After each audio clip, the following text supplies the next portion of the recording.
पहला प्रश्न है, शिक्षा का अधिकार अधिनियम आरटीई भारत में कब लागू हुआ? 15 अगस्त 2009, 1 अप्रैल 2010, 26 जनवरी 2011 या 5 सितंबर 2012? सही उत्तर है 1 अप्रैल 2010। आरटीई अधिनियम के तहत स्कूलों में बच्चों से किस प्रकार की फीस नहीं ली जा सकती? ट्यूशन फीस, डोनेशन या कैपिटेशन फीस, परीक्षा फीस या बस फीस? उत्तर है डोनेशन या कैपिटेशन फीस।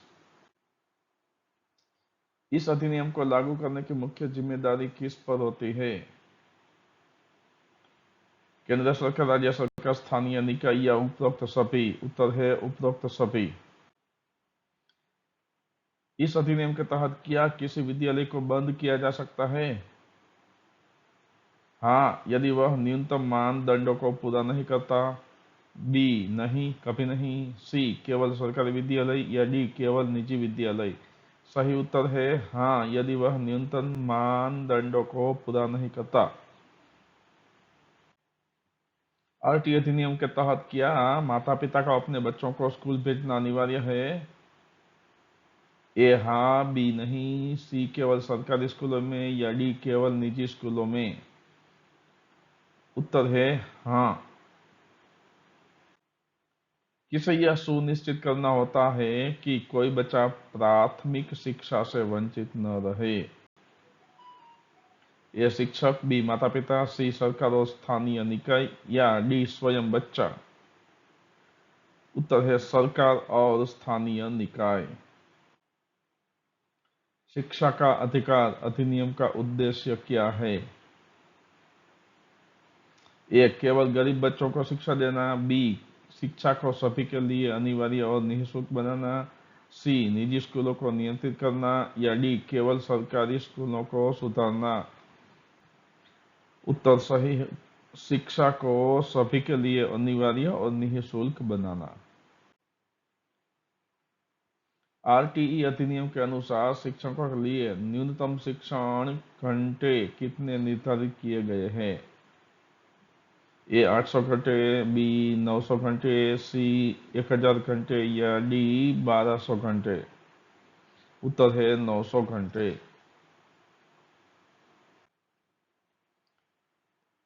प्रश्न 9वां है, यदि कोई विश्वविद्यालय आरटीई अधिनियम के मानक का पालन नहीं करता है तो क्या होगा?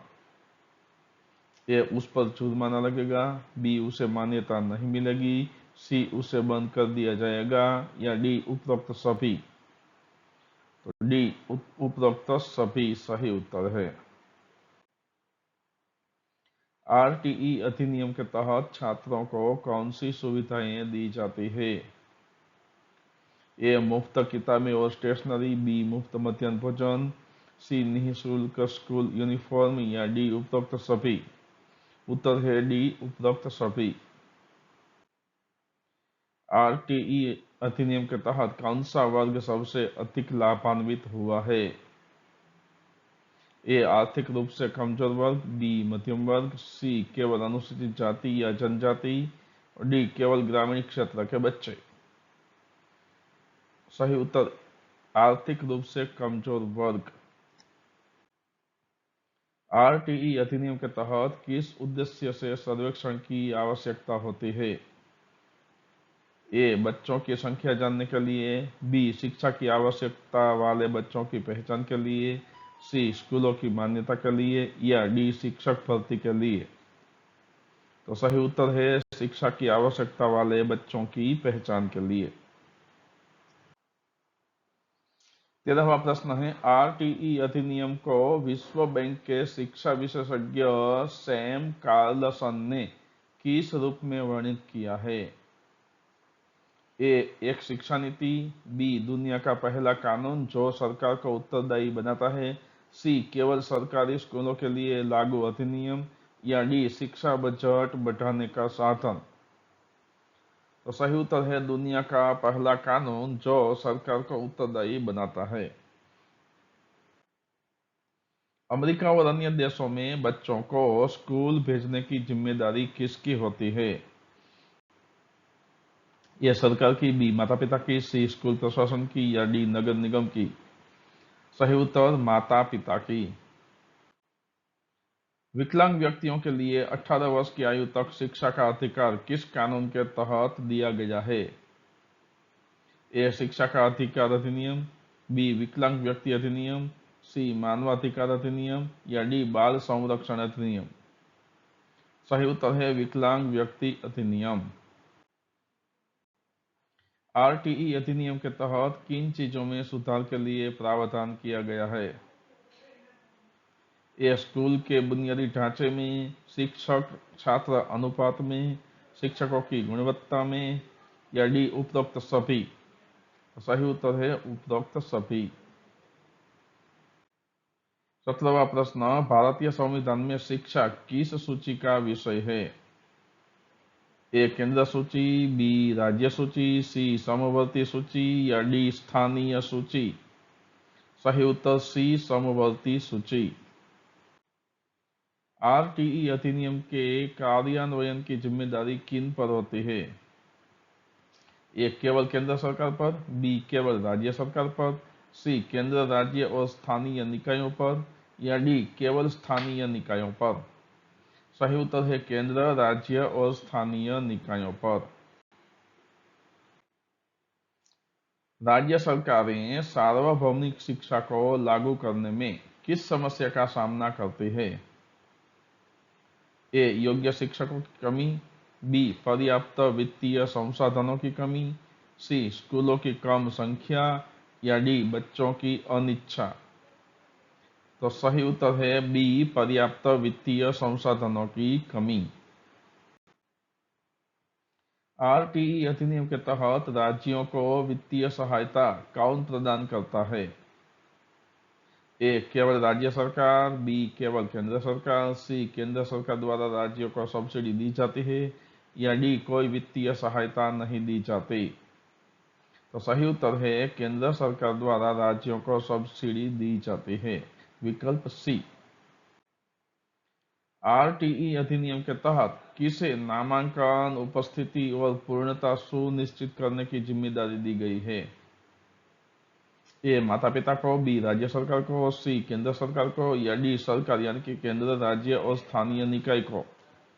तो सही उत्तर है डी सरकार को यानी कि केंद्र राज्य और स्थानीय निकाय को।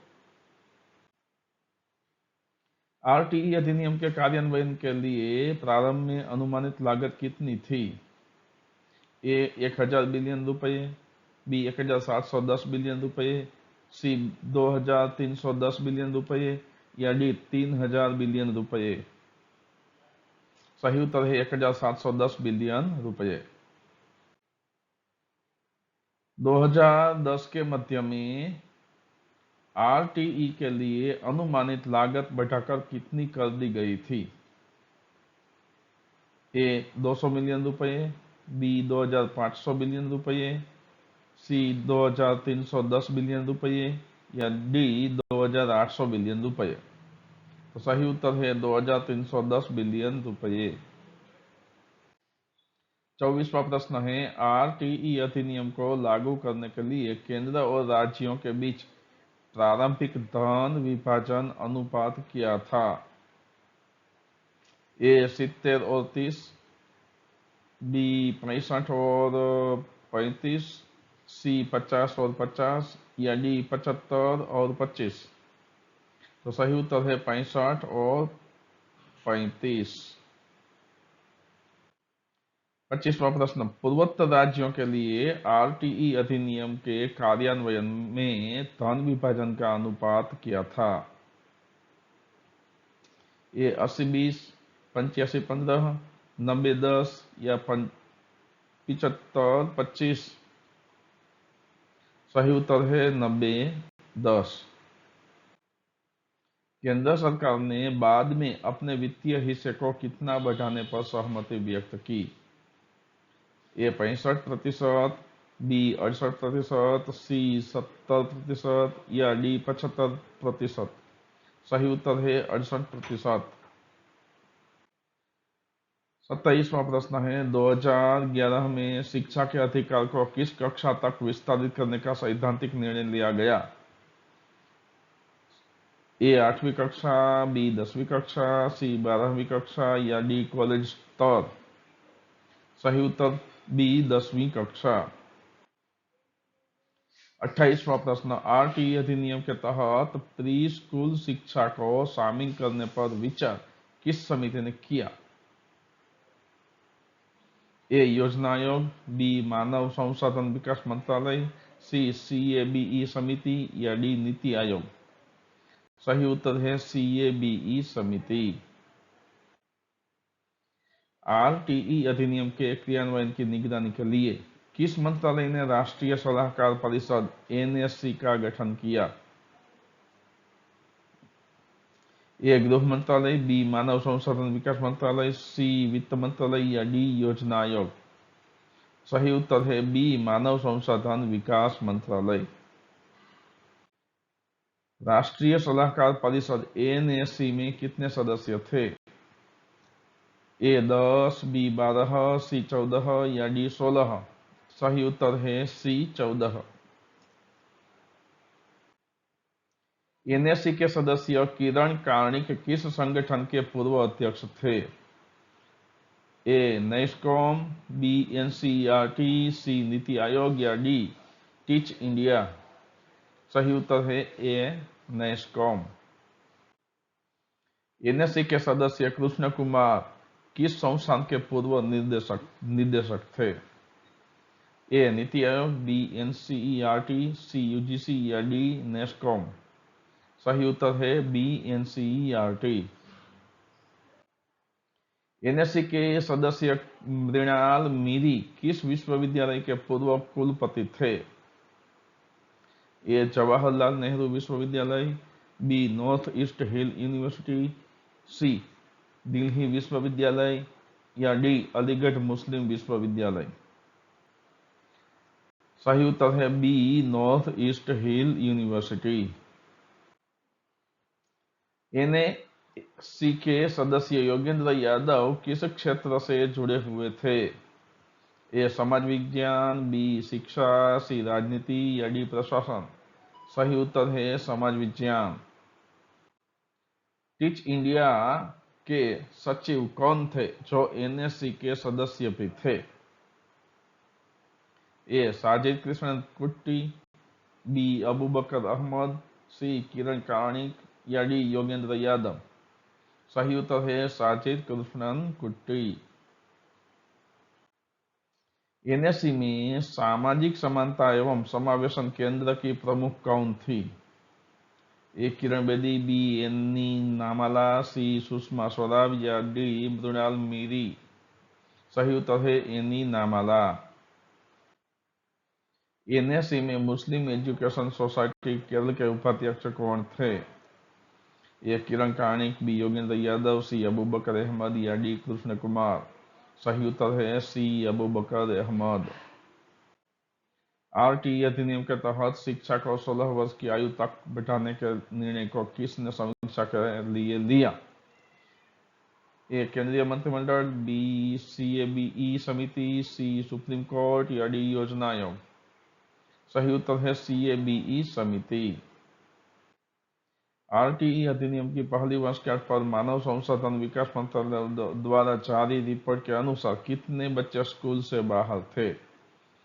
ए 5.5 मिलियन, बी 8.1 मिलियन, सी 10 मिलियन या डी 12.3 मिलियन? सही उत्तर है 8.1 मिलियन बच्चे स्कूल से बाहर थे जब आरटीई अधिनियम की पहली वर्षगांठ पर रिपोर्ट जारी की गई थी। तब आरटीई अधिनियम की पहली वर्षगांठ पर मानव संसाधन विकास मंत्रालय द्वारा जारी रिपोर्ट के अनुसार भारत में शिक्षकों की कितनी कमी थी? ए 3 लाख, बी 4,08,000, सी 5,08,000 या डी 6 लाख? सही उत्तर है 5,08,000। तो दोस्तों इस वीडियो में हमने आरटीई अधिनियम 2009 के लिए 40 एमसीक्यूज देखे हैं दोस्तों ऐसे ही वीडियो के लिए मेरी YouTube channel my students education को सब्सक्राइब कीजिए, अपने अन्य दोस्तों को भी शेयर कीजिए। धन्यवाद।